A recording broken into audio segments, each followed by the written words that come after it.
Woo! New video, Geography Now from Sweden. Let's watch. Sweden, my friend. What do we have here? Sweden, land of the Vikings, cheap furniture, delicious meatball, and that's pretty much it. Did you know that an IKEA was just opened in Mexico City? That's correct. I'm so excited about that. I've loved IKEA since I stepped foot in the United States. And I don't know, I'm pumped about learning more about Sweden. Honestly, I don't know much other than some of the history, but Sweden. Let's just watch. I don't have to give much of an introduction. I'm sure you've all heard of this one. We've scaled the treacherous Danish peaks of Møllehøj, stomached the ammonia-flavored Icelandic Haukak, and our wallets were viciously attacked by Norwegian prices of anything. But now it's time. Welcome to the final boss of Scandinavia, Sweden.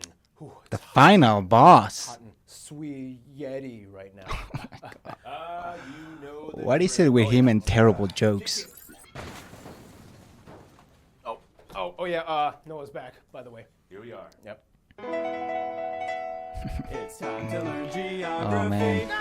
Hey everybody, I'm your host Barbs. You can get a Geography Now t-shirt or Geography Now merch at geographynow.com. Not selling out if it's your brand. Anyway, alright you guys, this is it. Our last Nordic country. But what about... Your constituent. But what about? You're an unincorporated territory. But what about me? We already did your video, I even went there. Okay, anyway, I actually wanted to go to Sweden for this episode, but at the last minute, Sweden was like, dude, we're gonna close off our borders to anyone outside the EU. But you know how it goes. The show must go on. And if we can't go to Sweden, we're gonna bring Sweden to us, and in the best possible way, with real Swedish people. And I mean like real Swedes, not those 5th generation Minnesota Swedes that eat lutefisk once a year. And so with that, say hi to Jonas and Carolina. Come on in. Woo! Oh, yeah. I got 2 Swedes. Whoa. You guys are the real deal. Swedish, straight up, right? What's up with Swedish people being tall, blonde, and attractive, man? Gosh, fuck them, honestly. You know, fuck them because the rest of us just get to be normal, average guys. I was born in Sweden and lived there for 10 years, and then my mom moved me to the enemy, to Norway. Oh, so you're half Norwegian, okay. Yeah. And I'm from Skåne, so we might have some angry people out there claiming I'm Danish, but... It was LA. You guys were the best I could find. So anything you want to say to the Swedish subscribers? Nah, I'm excited for you guys to learn more about your country. Our country. By the way, where are you guys from? I'm from Helsingborg. And I'm from Skellefteå. Now, there are many ways you can divide Europe. You know, like you have the Mediterranean. Tomato for sale, tomato. The post-Iron Curtain. The Balkans. But everyone knows the further north you go, things start to get delicious and sweet.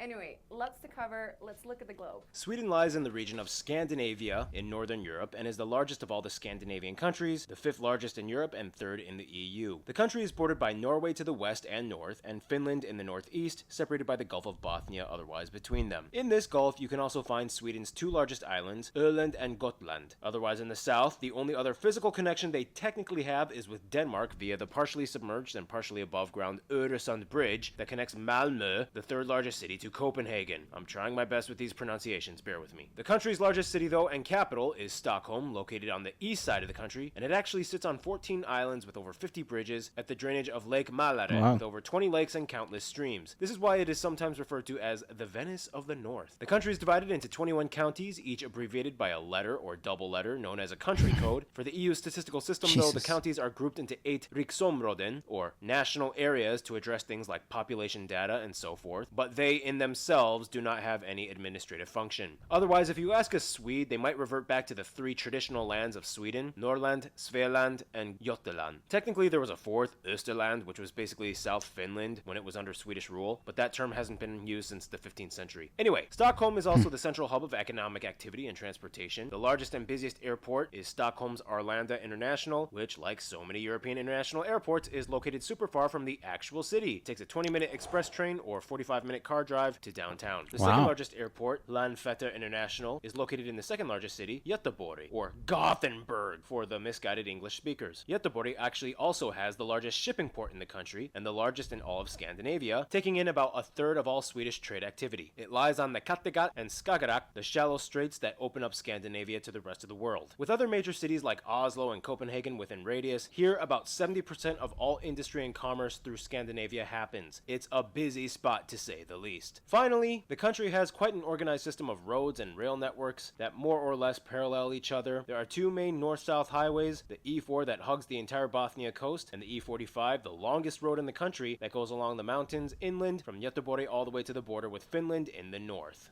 Also, it's important to note that Sweden claims to have the most islands out of any other country in the world, at over 260,000. In any case, Sweden's domain wasn't always confined to these 260,000 borders. though. Starters, Sweden, being Scandinavian, obviously have Viking history. If you know anything about Yeah. Vikings, you'll know that they went places. They were literally in the Americas 500 years before Christopher Columbus. And when they couldn't that is conquer an also area, true. they still left their mark somehow. Even the Hagia Sophia in Turkey has runic inscriptions hidden on it. It was like Viking graffiti, like Vikings were here. On top of that, in the 1600s, Sweden started to become a European powerhouse, and like many other countries, took an attempt at settling and colonizing places outside of Europe. At one point, Sweden had fortresses and colonies in the Americas, Africa, mostly in what now is Ghana. Further, which it's more, within Sweden, you even have a few micronations. We don't have time to get into each of them, but they're pretty interesting. One of them was made as a protest by an artist to protect those wooden sculptures.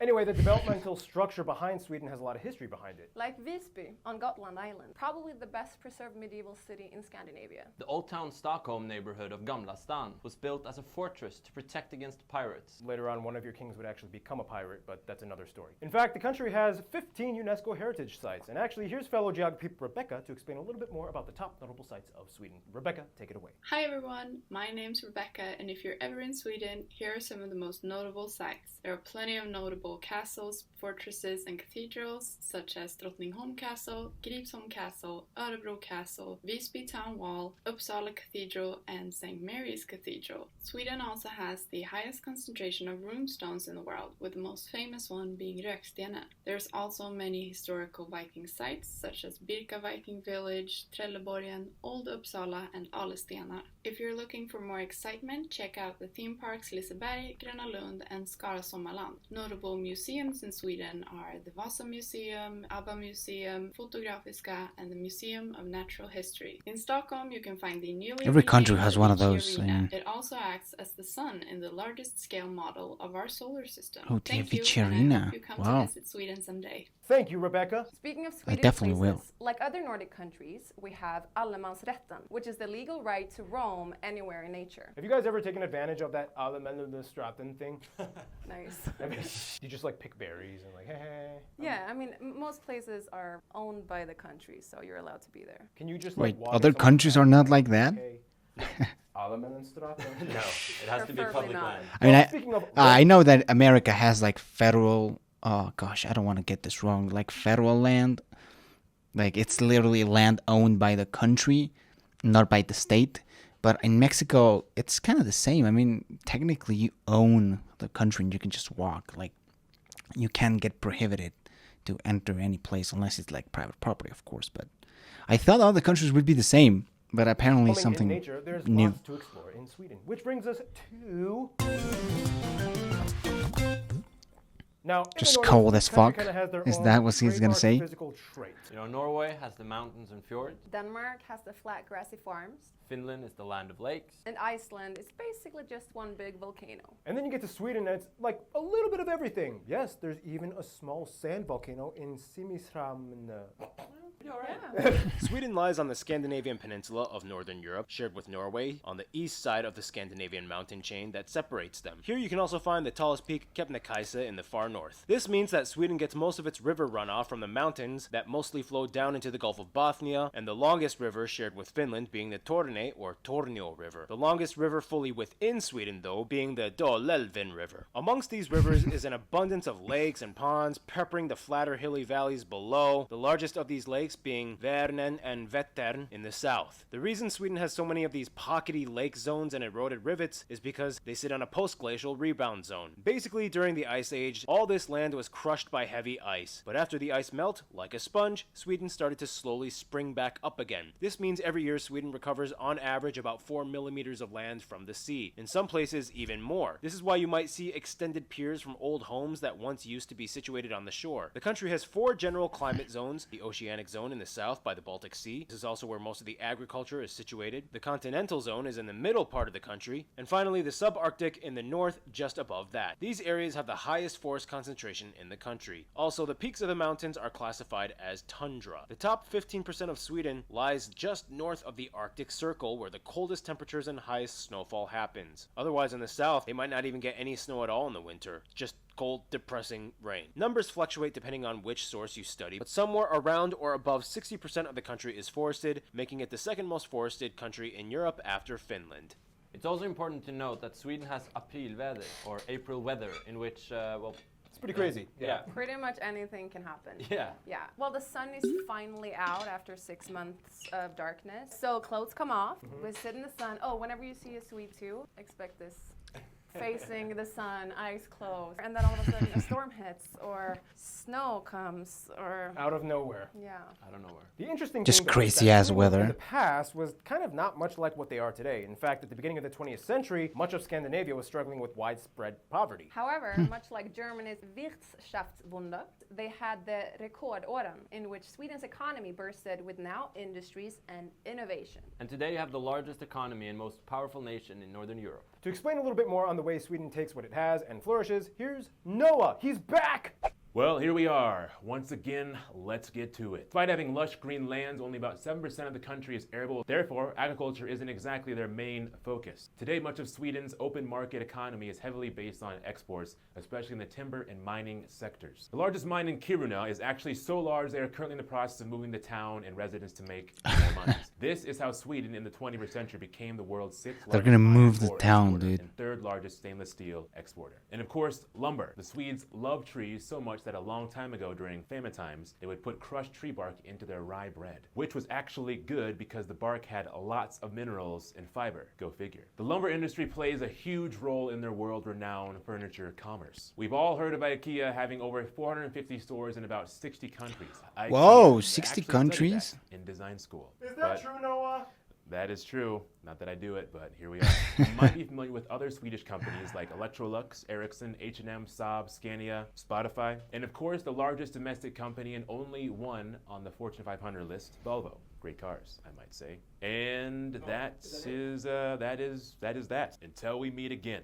Thank you, Noah. Now, going off of business talk, domestically, Sweden does have a pretty complex system when it comes to taxes that plays into their fiscal structure. As of 2021, their individual tax rates range from about 32% to 52% based on income bracket margins. And that's not even including other factors like corporate value-added taxes, which can be up to 25%. When you add them, you get the second highest total tax revenue behind Denmark as a share of its country's income. Yeah, that's, you guys kind of have... Give me some of that social democracy, baby.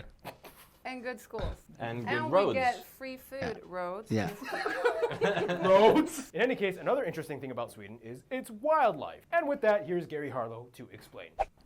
Guess who's back? As a Nordic country, Sweden is obviously a place full of cold climate. Man, I could just really In fact, skip they some of have these the third segments, dude. highest number of their national animal, the moose, or the Eurasian elk, after Russia and Canada. There's so many moose that they actually have to hunt around 100,000 every year to maintain population control. Killing your national animal because there's too many? Go Sweden! There are 30 national parks That's and nature badass, bro. prediction zones, and the most famous being in the North Lapland areas where reindeer, muskox, grey owls and brown bears can be spotted roaming freely. Fun fact, reindeer have climate-adapted feet in the summer. Their spongy foot pads are more exposed, which help with traction. But in winter, the pads shrink and the hoof is exposed, which helps cut into the ice when moving. Finally, Sweden is one of the few Evolution. places in the world with a real taxidermised whale. The mouth used to be open for visitors to walk into, but it was closed off to the public because a couple was caught having sex in it. Speaking of making babies, I made one myself. Here's a photo of my daughter. She's beautiful. Thank you, Gary. Yeah, I remember the first meal I had in Sweden was reindeer meatballs. You guys love your reindeer. What's your favorite dishes in Sweden?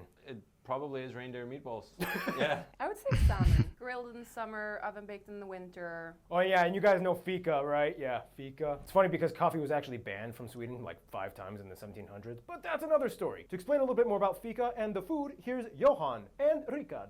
All right, guys, well, this is fika, and to explain, here is Johan. So in Sweden, fika Wow, what is this, dude? It's a something Swedish you do ambassador? daily. It's a part of a workday break where you kind of like gather, you sit down, and you have coffee. historically, it's been that 7 types of cookies minimum, plus cinnamon rolls and cardamom rolls, and then pastries such as princess cakes and other things. Every day, but not necessarily this many sorts. I wanted to give you a cross section of what it could be. So, and then the most famous on the bottom would be the princess cake. So if I'm gonna try some, I have to have some marzipan.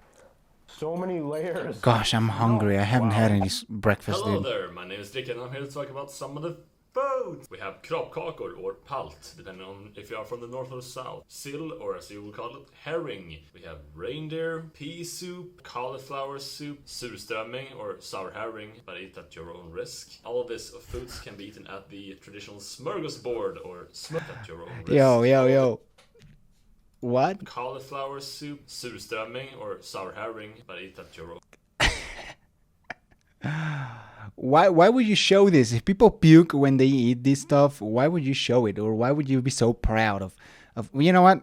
Hey, Sweden is a beautiful place, but as a Hispanic, as a Mediterranean person myself, I wouldn't really, I feel I wouldn't like this type of food. But hey, if you like it, God bless you. Sweden is a beautiful place, don't get me wrong. It's amazing. You have healthcare, good roads.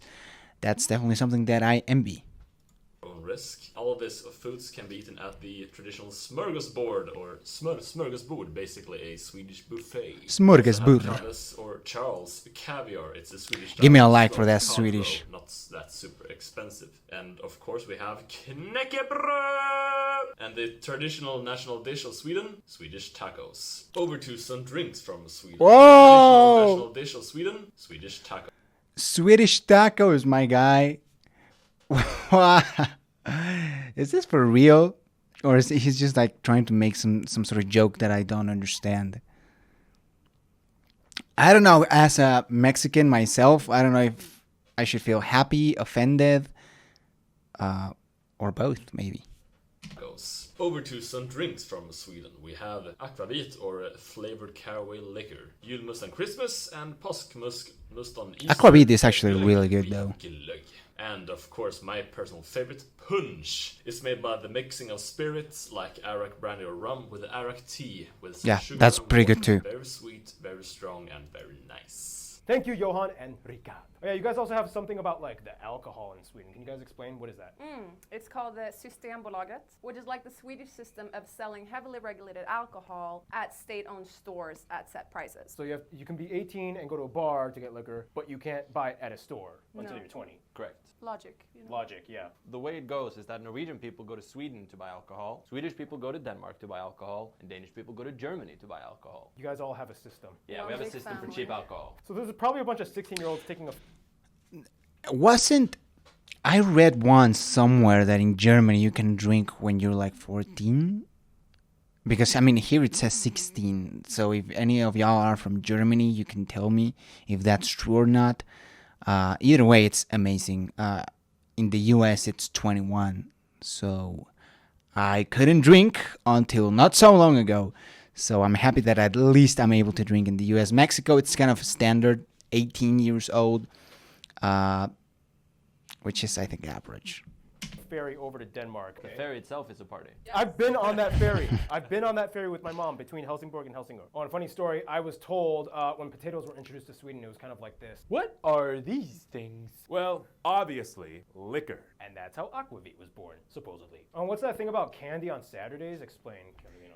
Lördagsgodis. You get to eat candy on Saturdays. So when we were kids, we got a little amount of money. We got to run to the store and pick our favorite candy. It's amazing. Best in the world. I mean, yes, good ingredients. When you come here, pretty much half the ingredients of American candy is illegal in Sweden. So. Yeah, we do that. Well, on that Whoa. note, we talked a lot about some of your small Damn. traditions. Let's explain a little bit more in... Okay, here comes the interesting part. I asked geography Johan to explain Swedish people and what they're like, and he described it something like this. A Swedish person is pretty reserved. They will definitely help you, but probably won't take the immediate initiative to help you. The way I see it, it's kind of like, oh no, I hope I don't fall. Oh, I'm falling. Oh, and I dropped my wallet. And I got the results of the test back. I definitely have breast cancer.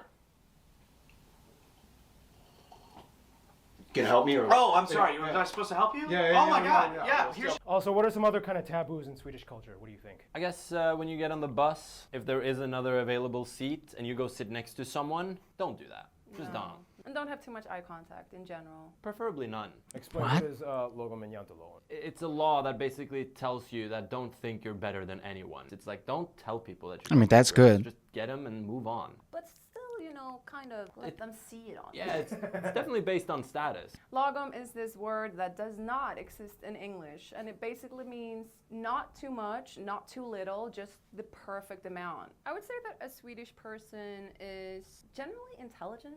Is that full of myself saying that? Nah, it's just a result of our educational system. That's right. Oh, snap. Jantelån, you're not allowed to do that, right? Well, we're not allowed to brag. No, but now we're in America, so...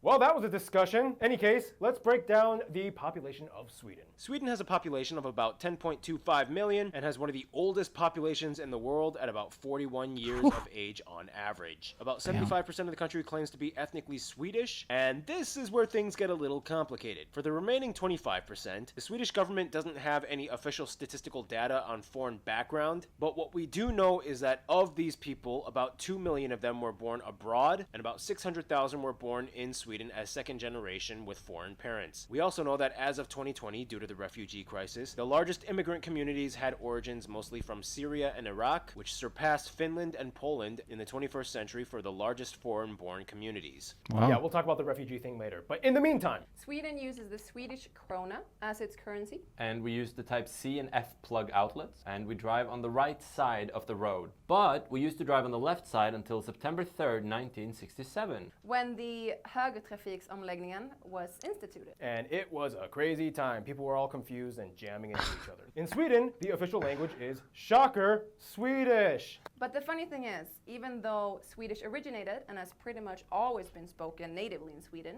Swedish actually only became official in the country in 2009. Yeah, they kept kind of arguing about it. It was like, No, it might be seen as more difficult for international issues. It might be seen as discriminatory, maybe, for those who don't speak Swedish. God! So let's break this down. The country is called Sweden. What the do you think people should speak in Sweden? And that's how Swedish became the official language of Sweden. we've explained this before, but the three Scandinavian countries can Good all choice, more I or guess. less understand each other. If you learn one, you can pretty much kind of communicate with the others. It's just, you know, when they hear Danish, it's like, Oh, hey, Denmark. Interesting. And the interesting thing is that the Swedish language has pitches. here's Geography Marcus to explain a little bit more. So yeah, Swedish is a very hard language to learn. We also have pitch dialect. Some words look and are pronounced exactly the same, but have different meanings. So the word plan, it can mean a plan, like having a great plan. It can also mean pitch, like a football pitch, fotbollsplan. Banan, which means banana, but if you pronounce it banan, it means the track. Thank you, Marcus. In any case, on top It's of that, kinda like there are Spanish also in a 5 way. protected languages in Sweden: Finnish, Menkal, Sami, Romani, and Yiddish. Also, Sweden has a lot of Wait, what? Finnish, Menkal, Sami, Romani, and Yiddish. Also, Sweden Yiddish, has a lot really? of regional Wow. accents. If she spoke her native language right now, or You don't even say dialect, you say language. native dialect, I wouldn't understand a word. Say the most difficult southern Swedish thing you can say. Okay, this is not my accent, okay? Disclaimer. Det är nämnt men tradigt och köra rulleball. It is easy but difficult to drive a roller coaster. Wheelbarrow, but that was really good. Right? Yeah. All right. Yeah. All Wow. right, all right. You thought wheelbarrow was roller coaster. Whoa! In any case, Christianity was introduced in the 9th century. Today, most Swedes, regardless of their level of religious devotion or lack thereof, are at least registered with the Swedish Lutheran Church. And like the Danes and Norwegians, they have their confirmation ceremonies at age 14 or 15. In old times, ancient Swedes and the Norse people followed the Asatro religion, you know, where Thor, Odin, Loki, all Hell of them yeah. were from. Otherwise, Sweden is a constitutional monarchy, although they are mostly seen as just figurehead celebrities with almost no actual legislative power. And today, the Kind royal of like, family is I don't actually know, French England? descended. For what it's worth, being the largest of the Scandinavian countries, Oh. Sweden Royal family is actually French. House of Bernadotte. Yeah, we actually saw this on Oversimplified Napoleon. Wow, and this dynasty remained? Really? Whew. I don't know how the Swedes feel about that. Imagine your monarchs actually being French. I mean, being Mexican, I kind of know what that feels. Descended. For what it's worth, being the largest of the Scandinavian countries, Sweden has a lot on its plate. In general, most people would say that the system works. Yes, we do have one of the highest life expectancies in the world Nice. at over 82 years. People get paid to go to schools they are accepted in. Healthcare is free for people under 18. Dental is free for anyone under 23. Otherwise, there are price caps for medical and pharmaceutical services, and they are usually cheap. However, for the population, there is a bit of a shortage in medical facilities, and like most state-subsidized healthcare systems, wait times can be an issue sometimes, and they follow the 0-30-90-90 rule. This rule states that a person cannot wait more than 90 days to see a specialist and 90 days after diagnosis to receive surgery unless it is deemed an emergency. This means that the worst case scenario, potentially, it could take almost half a year to get treated. This is one reason why 1 out of 10 Swedes actually prefer private insurance, which was, made available in 2010 rather than relying on universal healthcare system. Otherwise, we aren't going to fully sugarcoat this episode. Everyone knows that Sweden has seen quite a few drastic changes in the past decade or so. During the 2014-15 refugee crisis, don't go Sweden saw there, a man. wave of asylum seekers, mostly from Syria and Iraq. Obviously, this unexpected influx in such a short time,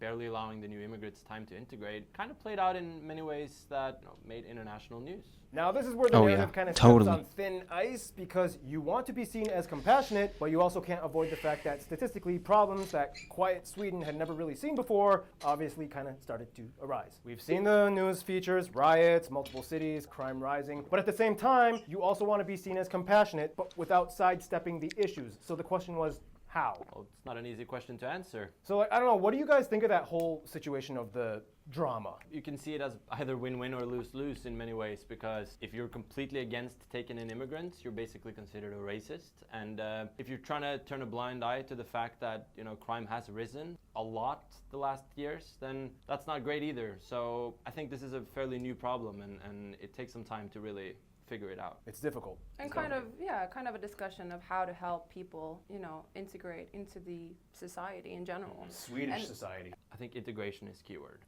Half the people are gonna argue for all the benefits of opening our country up and helping people, and those are huge as well. Yeah. See, this is kind of part of the complication of Sweden. There's always like a dichotomy of ethics and consequences within their story. For example, they've been neutral, or at least on paper, for 200 years, yet that neutrality has always kind of been tested throughout the time. In World War War I, II. our choice not to intervene pretty much costed us the chance to integrate the Åland Islands. And in World War II, Sweden took almost all of Denmark's Jewish refugees. However, they did trade with Nazi Germany and let them use their railroad. But it's like, what other choice did they have when they just witnessed and saw Denmark getting demolished and attacked and occupied And in Norway. 6 hours? It's like, do you stay neutral yet technically cooperate, or... All right, so here's my take on the whole situation when it comes to Sweden and the immigrants. All right, here's my take. All right, are you ready? Prepare for a controversial. Well, it's not really controversial. I think Sweden and Germany and all these countries that are taking in a lot of immigrants are doing a good thing. And not only for the immigrants, right? This is not only about charity. It's about your own country. He just mentioned Sweden has one of the oldest populations out there. And you can ask Japan if this eventually becomes a problem. And it becomes a huge problem. So when you take in immigrants, those immigrants are going to have children. Or first of all, they're going to probably stay. They're going to probably have children. And those children are going to adapt. Adapting to a new culture is not easy, and neither is fast. And probably a lot of these very religious Muslims that come to Europe, it's probably even harder for them, right? If a Mexican goes to America, it's kind of easy because we are on the footstep of America. We are exposed to a lot of American culture. In school, we get taught English, so it's fairly easy to get accustomed. And even then, there's a lot of discussion in America about Hispanics integrating or not in the culture. So you can imagine two whole different societies interacting with each other. That might cause conflict. And I'm not going to defend either the amount of refugees that are taking, because maybe, I don't know, maybe it was too many, maybe it was too little, I don't know about that. But taking in immigrants and taking refugees is not a bad thing. It's good for your country overall, and in the long term, Sweden is going to see those benefits. And countries like Poland, like Hungary, that also have some of the oldest populations out there, but they are not taking in immigrants as of today. That might change. They might see some of the negative consequences of not taking in immigrants. So I think the people in Sweden that are causing a lot of the problems are gonna eventually adapt. Their children are gonna definitely adapt. Speak Swedish. Maybe they still are Muslims, which is not a bad thing. Being a Muslim is not bad. Or maybe they just become less religious, or even atheists, like a lot of Swedes. So that's my take. I don't know what you think. I would love to hear what you think. Of course, with a lot of respect, trying to avoid being, too rough to the other side. And that's my take. I don't know what y'all think. I'd love to hear some other opinions. Or fight back with no chance and lose everything. So many heavy choices with no simple answers. Yeah.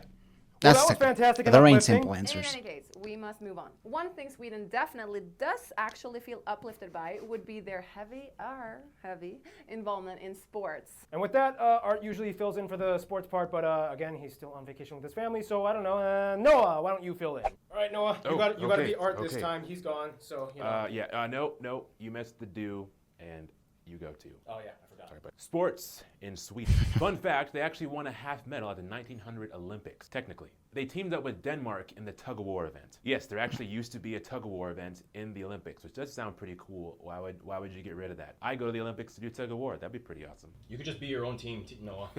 There are two sports that kind of originated in Sweden, brandball and floorball. Brandball is kind of like baseball, and floorball is basically like hockey with a ball on the floor. So the thing about Sweden is that each of their neighbors is kind of like their biggest rivals in a certain sport. And of course, we can't mention football without mentioning their biggest player, Zlatan Ibrahimovic. But depending on who you ask, many people might say that ice hockey is the national sport. In 2006, they became the first and so far only team to win both tournaments in the same calendar year, Olympics and World Championships. They're part of the Big Six that are considered the best ice hockey teams in the world, including Canada, Czechia, Finland, Russia, and the United States. That's the sports parts.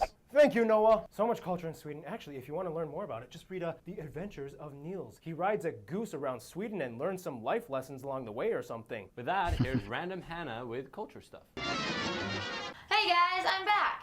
Woo! In Sweden, you'll find that every region has its unique identity. For example, the Sami people of Lapland in the north, they have their reindeer herding, tents, and colt or yakti clothing. If you go to the south in Skåne, though, you'll find a radically different culture of glass blowing and silversmithing, stuff like that. Of course, we don't have time to dive into all the regions, but one thing you'll realize is that they all have a traditional costume, or folkdräkter. One thing you will see all over Sweden is a typical redwood farmhouse. They also have the Dalahäst, a wooden horse usually painted red with patterns. And speaking of iconic animals, Swedes actually love Donald Duck, even more than Mickey Mouse. And every year during Christmas, they show Donald Duck and his friends wish you a Merry Christmas on the TV. Sweden also has many notable individuals in the arts and literature department. And probably the most critically well known is Anders Zorn, who is commissioned to paint numerous high-profile figures. Swedes are known for their crime. Okay, let's see some of these.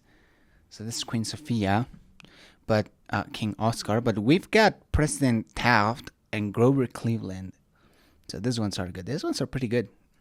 To paint numerous high-profile figures. Swedes are known for their crime, fiction, drama, and literature. They love the complex, moody scenarios. Many people attribute this guy, I'm not even going to try and say his name, as a founder of modern Scandinavian crime fiction. But the #1 best-selling Swedish author of all time is actually Astrid Lindgren. You've probably heard of her Pippi Longstocking series. And speaking of consumable media, Actually, if you want to learn about culture, history, and geography through film, check out Filmography Now, where we talk about people like Ingmar Bergman, who is a huge influential person in the film industry, and he was from Sweden. Finally, Sweden is known for having a ton of inventions and discoveries, such as nicotine gum, the pacemaker, the 3-point seatbelt, GPS, the ultrasound, dynamite, and the Celsius temperature scale. And 4 elements on the periodic table were named after the town. Thank you, Sweden.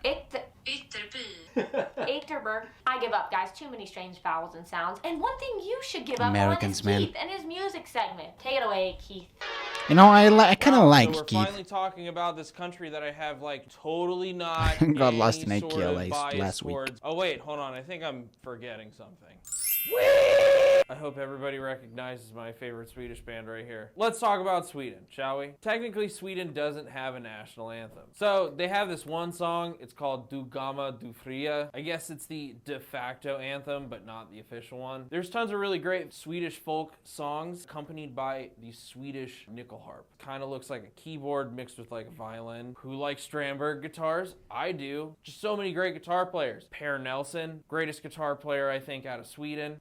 There's also Yngwie Malmsteen, Ola Öglund, Michael Ackerfeldt. I don't understand why Scandinavia has produced some of the world's greatest guitar players. Anyways, Sweden has also a very pop-centric side. Who doesn't know ABBA? I Want to Be a Dancing Queen. I ABBA don't. won in 1974 for the Eurovision contest. Also, now ABBA's actually going to be making a new album after doing 40 years of basically nothing. Since then, Sweden has been kind of the pioneers of like electro pop and dance music. Rapes. More well-known artists God bless might be them. like Avicii, the Carnigans, Rest in Swedish peace, House man. Mafia, Roxette. Funny thing is, a lot of American pop songs were written by Swedes. Max Martin has hundreds of songs. Before I go, some of the bands that I really do enjoy are Opeth, Meshuggah, Pain of Salvation, Sabaton, there's Beardfish. I wish I could name them all. Anyways, you guys have a great one. Love y'all.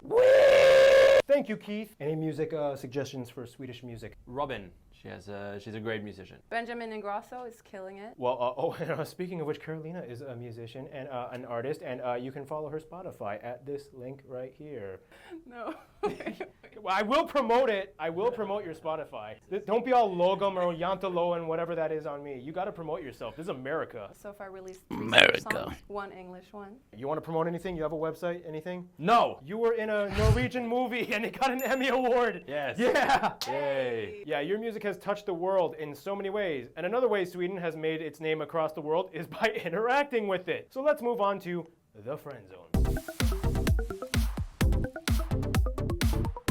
Now, Sweden has an interesting way of dealing with the rest of the world. They kind of have a hands-off unless really necessary approach to international conflict. For one, their security doctrine states that they have a nonpartisan stance in regards to military alliances. However, it permits cooperation with threats against peace security with their military. Yes, Sweden has a military. Nonetheless, they joined the EU in 1995, which some criticized as being against neutrality, but Sweden decided to see it as an extension of economic activity that had already been going on with the EU, and they also hold the right to not participate in EU defense. Today, they have 79 embassies abroad on all inhabited continents. In Asia, Iraq actually has had relations way before conflict years, dating back to the 30s, when members of the royal family visited Baghdad to see King Ghazi of Iraq. In the 80s, Swedish companies opened up in Iraq, trade was developing well for a while, and after conflict years, many Iraqis chose Sweden as their destination as refugees. The USA and Canada have always been close, as the US has the largest Swedish diaspora community at over 4 million people, most heavily concentrated in Minnesota, Canada, having just about 500,000, with a huge community in Manitoba. Between 1820 to 1930, about 1.3 million Swedes immigrated to the Americas, which was at that time about 1/3 of the entire country. And today, these nations not only had a close historical bond, but in almost every diplomatic measure aside from military conflict, they've cooperated. Bringing it closer to home, Sweden is actually one of the top donors of Moldova in regards to aid and development. They set a strategy of cooperation in 2007, which gives 11 million euros dedicated to good governance, economy, and rural development. Now we go even closer to the inner circle, the Nordics. Every single one of these 5 nations and their territories. They love each other. Come on, man. The gossip is heavy. Finland is, of course, really close, as for about 600 years they were actually a part of Sweden. And today, Finns are one of the largest non-Swedish communities with a protected language in pockets throughout the country. For Iceland, it's like,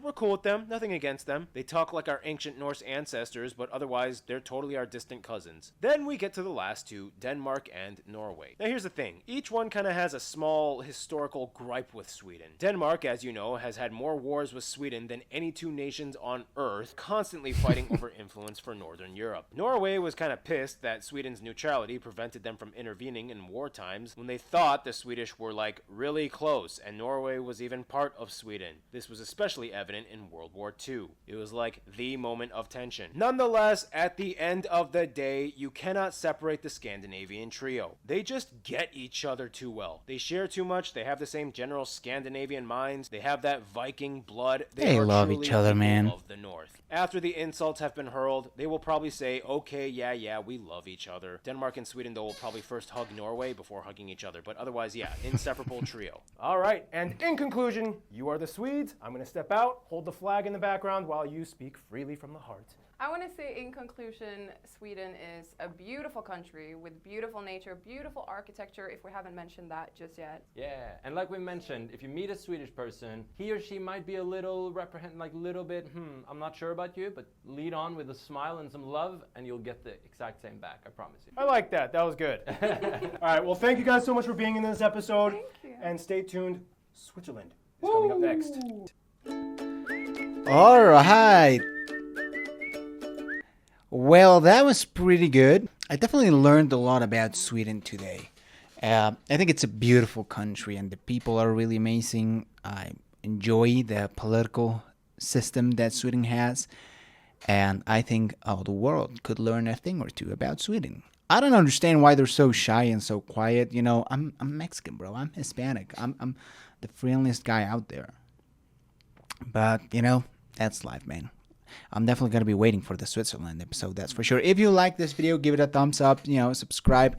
Please check the links on the description if you want to support my channel, and I'll see you in the next video.